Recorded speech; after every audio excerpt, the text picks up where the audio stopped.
Good morning, a little bit earlier than normal because I'm actually very fortunate and very lucky to be away this weekend. So those of you who don't know me, I'm Cheryl Andrews. I'm the founder of Step by Step Listening and founder of this group, Manage Your Critic, a community committed to non-judgmental listening. And I'm here in this beautiful grounds of a hotel called the Fox and Hound Country Hotel in Devon. And I'm here because I've been very privileged to be here to celebrate the wedding of Belinda Butler and Paul Langford. And Belinda and I met as clients. Belinda started working with me, I think we've worked out about 6-7 years ago, and then eventually I became her client because often when I work with my clients I go and experience what they do so I can really understand what they do, how they do it, and help them to promote themselves more effectively to get their message out there. And so I popped along to one of her circuit training classes some years ago, and ever since I've been back in and hooked into doing my exercise, and she's been my personal trainer and she's my boot camp leader if you see me on a Tuesday. And so not only have we become each other's clients, we've also become very good friends, and I feel very honoured and very privileged to be here in this space. So the question today is, why don't people just make time to listen? And it's a question I've been asked, and I was listening to a friend the other day who was frustrated because he knows that he needs to be listened to. He's worked out from a sort of mental health issue that if he gets someone to talk to, that it makes life easier. And he reaches out and asks people to listen, and they don't. And I'm going to have to change hands. And this is actually a question that my daughter said to me. She said to me, "You just don't listen, Mum." Now, you can imagine how that feels to me as a professional listener. And she said, you only listen when you're paid. Now, we're talking about 6 years ago. And the reality is, even when I'm with friends and family and it's a busy environment, my listening skills I'm challenged, because I'm challenged between my own needs and the needs of other people. But I want to just sort of break this question out, because this is what I do when I work with my clients. We take it through the clarity process. So C is for curiosity. We ask questions, we listen without judgment, and we go through a feedback process. So when someone asks the question, why don't people just make time to listen? I would go through each of those and ask a question of it. So why and make and time. But the one I'm drawn to talk to you today about is the just. We are so guilty in this day and age of saying, why don't they just do this, or why don't they just do that? And what I want you to be aware of is that just from a time perspective intimates or infers it's quick, it's easy, it won't take long. And it's invariably not true. I've asked, whenever I've got a client who says, why don't they just do this, or why don't I just do it? They might be criticising themselves. They're going, why don't I just get out there and do networking? Oops, sorry, my finger over the camera. Why don't I just do this? Why don't I just do that? And when I say to them, what kind of just? Is that just? Good morning, whoever's with me, please do leave a comment. Hi, Kevin, lovely to hear from you. Talking about the just word when we give ourselves criticism or even criticise other people, and in relation to time, because that's our subject this month, is that just has an inference or intimates that it's not going to take very long. And I can say to you now, in all the years I've been modelling out just, it is very rarely, it's like someone says, just drive up that road. If you've never got in a car before, actually you need to learn about the clutch. You need to learn about the gears. You need to learn about the mirrors.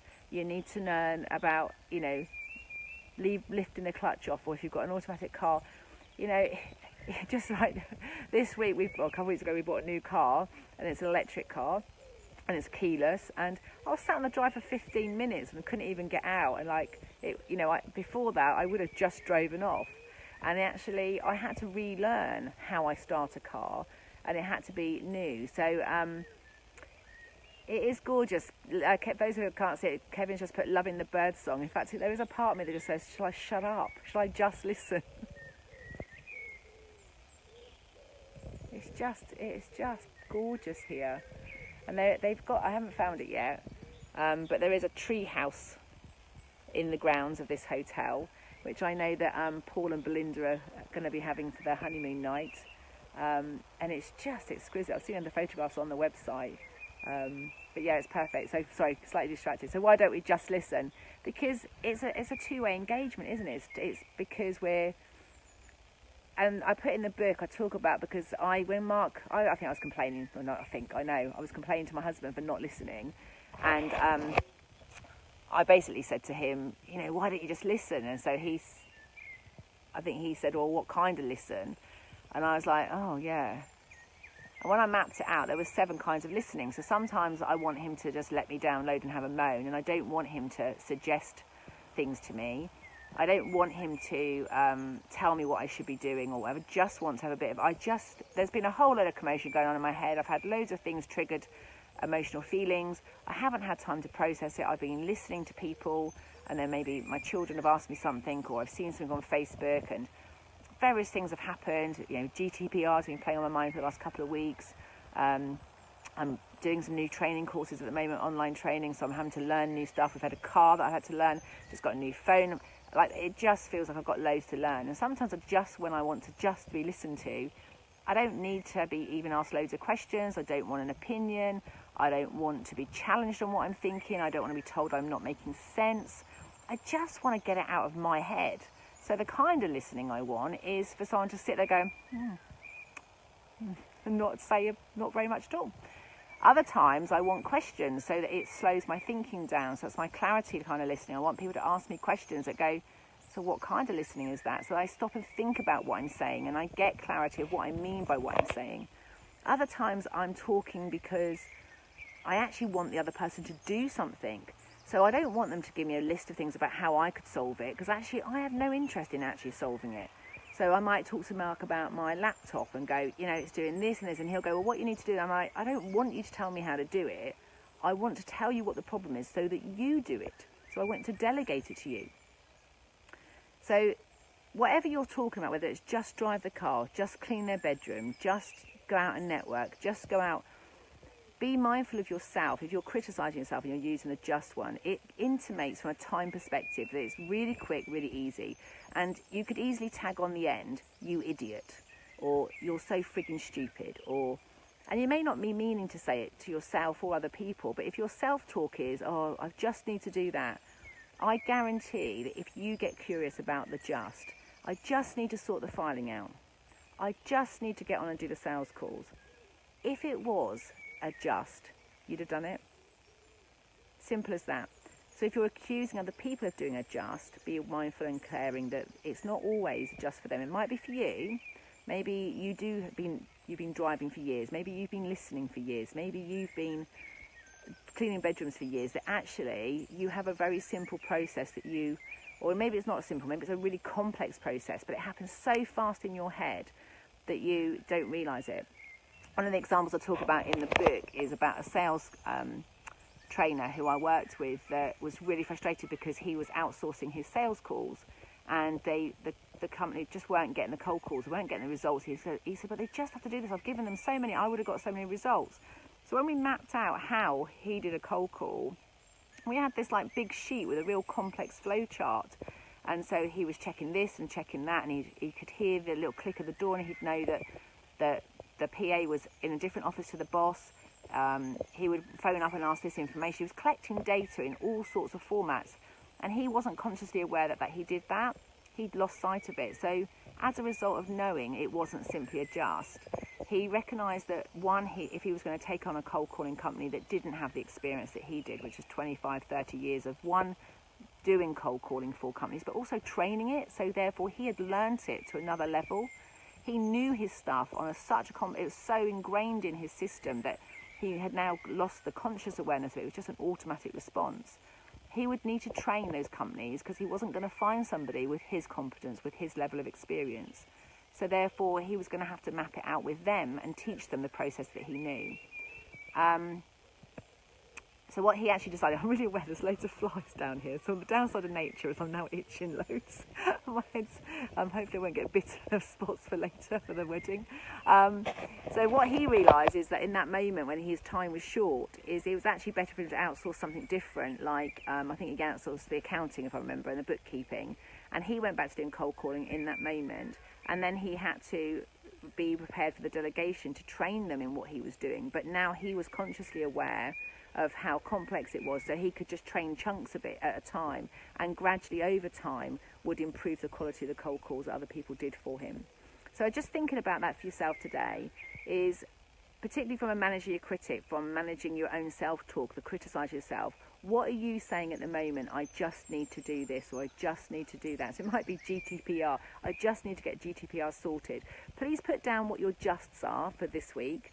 And it won't be necessarily straight away, because I am about to go back in and sit and be with my friends and myself and just enjoy this weekend. And I'm back in the office properly on Tuesday. And I'll be on and off Facebook, but not very much over the weekend. So I won't just respond, I'll respond in a few days' time. But what I'd like you guys to do is put your justs down below and ask each other questions like, what kind of just is that? And if you're saying, I just need to do GDPR, maybe ask questions like, what's the first thing you need to do? If you just need to listen, what's the first thing? So if you're accusing somebody else of they just need to do, model out how you do it. What's the first thing you do? Then what happens, and what needs to happen for that to happen? And start really getting curious about what's involved when you do that thing really well, because that would be really helpful for me. I'd love to hear how you just do something, because it will intimate that it's become easy for you. Therefore, you're probably really proficient in doing things I wouldn't know about, and I'd love to hear from it. If you're giving yourself a hard time and saying just, start with your imagination. What do you think the first thing might be? And ask other people in the group. If somebody out there is really good at driving, or they're really good at doing GDPR systems, or if they're really good at whatever, ask them how they do it. What's the first thing they do? And together, that's how we start to break down barriers. That's how we stop accusing ourselves and each other of being idiots or stupid. And we stop the criticism, because just invariably isn't a just. So on that note, thank you, Diane, for joining me this morning. There is a great thing here, so bring on your camera. I won't frighten you with that just now. But if you've got any comments, please share below. I always like to get feedback. One of the things that I've noticed over the last few weeks with the videos is we haven't had as much engagement. I've usually gone at 8 o'clock. I've come on really early today because I just want to be with my friends. I want to enjoy the time. I've even come on with no makeup on because I just snuck out of the hotel room. I haven't woke Mark up. And it's all about timing, isn't it? But what always keeps me motivated to do these videos is feedback.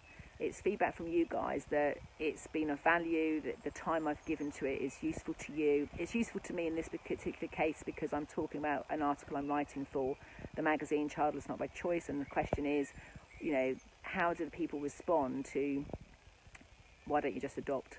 So you've just discovered you can't have children yourself. You were really wanting to give birth. You wanted to go through that magical process of creating life with your partner, your soulmate, your best friend, and you wanted that gift. And you've been told you can't, and someone says to you, well, why don't you just adopt? So that's the question I was pondering this morning, and I was preparing the article for Childless Not By Choice magazine. And so talking to you about it has helped me get clarity. It's reminded me of why it's never just a just. But there's also two sides to it. The person who's saying it often underestimates or doesn't understand how complex, in this case adoption or listening or whatever it is, and the person receiving it is actually hearing, you're a friggin' idiot. And I'd like to stop that in the world. I'd really like it. And I am myself, so if I catch myself saying just, I just check in with myself. What kind of just is that just? Kevin, you put just do it. I love your courage to wake up, sharing, being you. Thank you very much for sharing. You're on my to-do list to catch up with you, Kevin. You know where I am. I'd love to get you and your business out there and your story more. Keep in touch. Let me know what I can do to support you. Take care, guys.